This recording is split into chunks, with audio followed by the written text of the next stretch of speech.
Ассалаумағалейкум армағазақ арнамызға қош келдіңіз. Қазақстан және жаһанда болып жатқан ең соңғы жаңалықтарды алғашқылар қатарында білгіңіз келсе, арна төмендегі бар каналға деп әйтпесе сетемелерін баса кетуді ұмытпаң. Ал онда біз бастадық.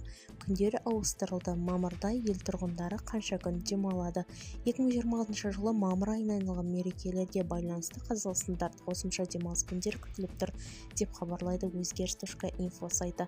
Қосымша демалыстар бірнеше мемлекеттік мекемелерге байланысты 1 мамыр Қазақстан халқының бірыңғай мерекесі, 7 мамыр отан қорғаушылар күні бейсенбі күнге тура келеді. 9 мамыр жеңіс күні сенбі демалыс 11 мамырға ауыстырылды.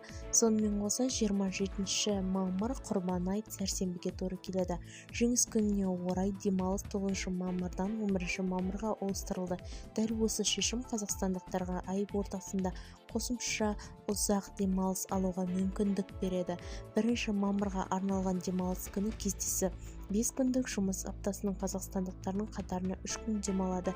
1, 2 және 3 мамыр. 6 күндік жұмыс аптасында істейтін жер 1 мамыр демалыс, 2 мамыр жұмыс, 3 мамыр жеңістің жексенбіге тура келеді.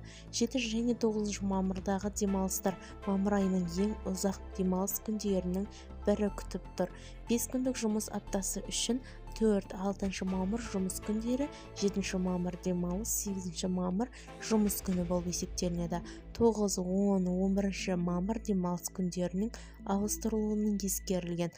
6 күндік жұмыс аптасында жұмыс істейтіндер 4-6 мамыр демалыс күндері болса, 7 мамыр демалыс, 8 мамыр жұмыс күні, 9 және 10 мамыр демалыс, 11 мамыр жеңіс күні.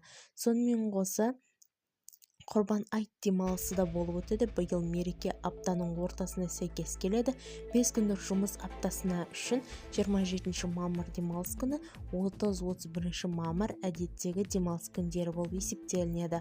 6 күндік жұмыс аптасы үшін 27 мамыр демалыс, 31 мамыр жексенбі демалысқа тура келеді. Бізді тамашалауды жалғастырыңыз. Сау саламат болыңыз.